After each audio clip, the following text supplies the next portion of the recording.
Hey guys, so I got a special video to make for you. As you can tell by the title, this is another Purple Heart that's made its way into my collection, into my possession. And as you can tell by the title, this soldier was killed in action. Um, and it's just a reminder of freedom isn't free. There's a price that's been paid. There's blood that's been shed. Those that served, all have given some, and some have given all. And this particular soldier that I want to make this video about, he gave all. He gave his life. Again, he was killed while in the service. And like I said, I'm so humbled to have this Purple Heart in my collection.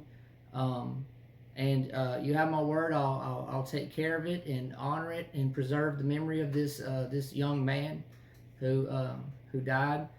And I got some stuff here on the table that I was able to do some research on. I'm still doing research. Special shout out to Tim Malone. He's a fellow collector and I consider a friend. Basically just know him online. Hopefully one day I'll meet you in person, Tim. But Tim likes 63rd Infantry just like I like 9th Armored. He's very passionate about that unit like I am 9th Armored. He researches other units as well, and he's actually helps to manage a website, worldwar2veterans.org, so check that out. There's information on there that it's very good, and I know they're always adding to it. But anyways, guys, I'm going to go ahead and bring you in, and let's get this video started. All right, so here it is. As you can see, I've got some paperwork here, stuff I've printed in my research. But I'll show you the Purple Heart medal here up close. And it is named. The man's name is on the back. His name was Harold L. Middleton. And like I said, this is his Purple Heart. And another way that I know that this is his Purple Heart and who he is, besides his name on it, is with that Purple Heart, I got this right here. This is basically a telegram or letter to Mr. Middleton's wife. Her name was Margaret. And it says, the Purple Heart decoration in this package has been sent to you upon authority of the Adjutant General of the Army. So this letter accompanied that medal to the man's widow. And so I want to kind of tell you how this came into my possession, and then I'll kind of tell you about what's on the table here with the Purple Heart. So last Wednesday night, just about 3 or 4 days ago, I was laying in bed. Honestly, I was tossing and turning. I wasn't sleeping very good, and it was about 11 o'clock at night, and I got on Facebook, and I'm scrolling through, and I see this man is posting that he's having a yard sale the next 2 days, which would have been Thursday and Friday. And I'm like, crap, I work Monday through Friday. It's easy to go to yard sales on Saturday and Sunday, but it's hard on a Thursday or Friday, And so I'm looking through the pictures, and the man has a lot of stuff. It's all over his yard and driveway and garage. He's got tables set up everywhere, just a ton of stuff. And I'm looking through the pictures, and I see a little bit of military stuff, which I did get a few other things from the man that I'll share in another video, maybe a new editions video in the near future. But so I asked the man, I said, do you have any other military stuff that you're going to be selling that, is not in the pictures? And I said, I collect things like helmets, uniforms, guns, bayonets, medals, kind of get his mind thinking if maybe there's something else that he has for sale or maybe he would put out for sale. And so the very first picture that this man sends me, again, it's about 11 o'clock at night, I'm half asleep, but he sends me a picture of this Purple Heart just as I'm looking at it here. The case was open. It was, right side up. And, of course, when I see that, I'm like, okay, I wonder if it's named. So I said, is there a name on the back side? And he flips it over, and there's the name, Harold L. Middleton. And so I tell him, I say, I'm interested in the Purple Heart and maybe some of the other things that you have. I said, but, I'm working, and I can't be there, tomorrow morning, which will be Thursday morning, that morning for the yard sale, but I'm very interested. And he said he worded it, he said he'll take it back inside. So that means that this Purple Heart was outside. Evidently, he was going to sell it in his yard sale. Yard sale, right? And so I was so thankful, that he was going to put it back for me, and I promised him, hey, I'm a man of my word, I will be down there when I get off work. It wasn't too far of a drive for me. It was about maybe 35 minutes one way, so a little over an hour round trip. But I was thinking about it all throughout the day. I couldn't wait to get off work, and I got right on the road and went straight to him, and I looked at it and everything, and we came up with the price. Which I can tell you guys, I didn't get it for $5. It did come from a potential yard sale, but I didn't get it for $5. But it wasn't 500. But I don't want to exactly say what I paid. Most of the time in videos, I will say what I paid for stuff. But I guess just certain situations, I'd rather just hold off. For just reasons. But again, I didn't get it for $5. So it's nothing that I guess low priced or whatever. But anyways, again, I thanked him for holding it for me. I got a few other items, and I started researching the man. And some of the things I found, I went right to Find a Grave and found his basically his information about his birth and death. He was born February 26, 1924, and he was killed January 7th of 1945. This young man, 20 years old. He was 20 years old. And then it also says he was a sergeant in the 253rd Infantry Regiment of the 63rd Infantry Division. And so, it's interesting. Okay, I found out about, his birthday, the day of his death, a little bit about what unit he served with. Kept going into Ancestry, found his registration card here. Kept on going, just found, where he had registered, where he was from. Just other information about him. He enlisted June 22nd, 1943. Got his service number and all that. And then I came across this on Ancestry. Hospital admission card.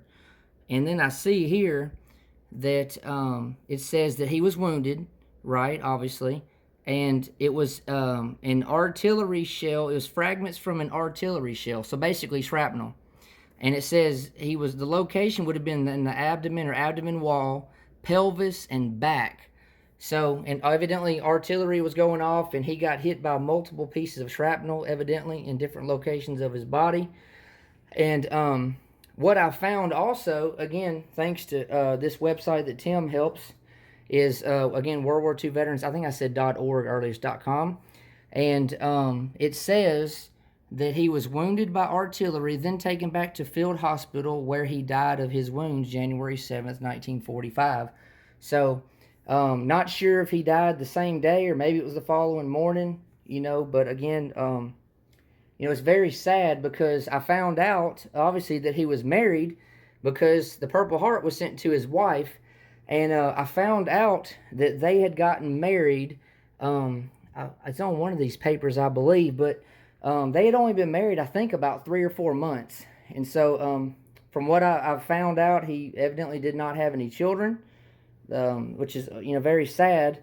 But again, actually, it's right here. I'm right here. Let's see. He married, Margaret Dickerson in September of 1944. And then, like I said, he was killed January 7th. So they were married about 3 to 4 months. This talks about when he entered the service. He was 19. It continues here, his height, weight. He was in K Company of the 203rd Infantry Regiment, 63rd Infantry Division.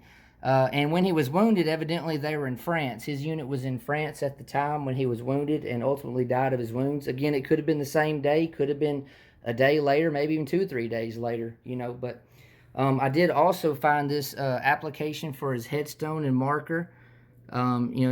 Different check marks just to ensure everything's spelled right, the dates are right, and different things.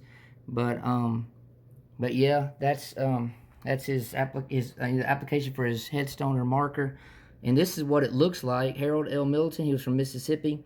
His unit information, birth, and the day he passed away. But it's something collecting military stuff, because we always want to know where was this item used, who used it, and maybe what was their what all did they participate in as far as battles, or where in the world they served, what they did, and everything. But this right here is really what makes history come alive for me. Because it's named, all the stuff you can find out about this guy compared to something that's not named, no laundry number, no way really of researching who used it or what. But stuff like this is I don't want to really say excited, but this is a big part of what I do. Because I know who this belonged to, I can preserve the memory of that young man who gave his life for this country. You know, instead of just another random item in my man cave, I can display this and preserve it and honor it and share the information I have here and any more that I find with other, people in the future, and educate them on, not only him but others that served and gave their lives, or maybe were just wounded, or just maybe they weren't wounded, maybe they just served, and they came back to civilian life and hopefully lived a good life and had family, and you know some of them are still with us. We're losing so many of them, daily and monthly and yearly. But again, this right here, being able to preserve this and just be the caretaker of this item. And honestly, I was just thinking, some of you guys might, well, how did the man that I get it from get it in his possession? So this man, he's not a military collector. He's just like a collector of things. He acquires things. He's traveled all over, picking up things all over, different sales and just different ways of picking up items. He buys a lot of stuff in bulk. He said he'll get trailer loads of just stuff and all kind of antiques and collectibles and just anything you could imagine. This man's bought and collected and sold. But he came across this, nothing else that he knows of for this, that belonged to this soldier. But he came in his possession. And again, I'm so thankful that I was so tired, I guess, or maybe not as tired as I say I was, to where I was up at 11 o'clock at night scrolling through Facebook. This was not in any of the pictures, and I just happened to ask, do you have any other military stuff? And this is what he had. He just hadn't had a picture of it on Facebook because, again, he took it inside because it was outside and going to be sold in the yard sale the following morning. But anyways, guys, I know there's a lot of back and forth about, whether it's, I guess, a good thing or bad thing, or appropriate or not appropriate to collect Purple Hearts and stuff like that. And again, I am excited to have this in my collection, but I'm not excited that, that the Purple Heart belonged to a man that was killed, because I would like to think, honestly, that I wish war didn't happen. It's terrible that war ever has to happen. Innocent lives are taken. Some give their lives, some lives are taken. Just war is terrible. And again, I'm in no way, shape, or form excited that someone died. It's not that. I'm just excited, like, you know what? Here's another piece of history, military history, that I know so much about and hopefully learn more about. And again, I'm not just going to put this up somewhere in a box. I'm not going to whatever. This is going to be displayed in my man cave for, a long time. That's my plan anyways, but anyways, I hope you guys like this video. Again, let me know what you think. We definitely need to keep stuff like this hopefully out of yard sales, or God forbid, all the stuff that's been thrown away over the years, even uniforms and just helmets, whatever, which, a lot of the veterans threw away their own uniforms. They might have thrown away their medals. They just didn't want anything to remind them of the war. Or maybe the veteran passed away later in life and their family just threw stuff away. I've heard all kind of stories and stuff, and I'm just so thankful this didn't end up, in the trash or just someplace where it'll be forgotten.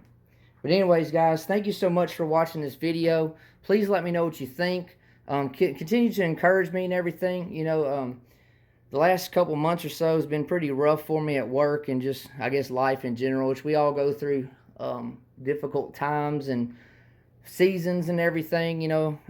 Life can be hard sometimes, especially when you're, you have a family, you're a husband, you're a father, you work hard to provide for your family and everything else. But God's got me covered. He's got you covered. Everything's going to be all right. I wish all of you best in life, all of your health and well-being and everything. And if there's anything I can ever do for you, if you ever need prayer, encouragement, reach out to me. And I'm your guy. I got you. Just like God's got all of us. But anyways, hope you like this video. Let me know what you think, and I'll be getting back to you soon. So thank you.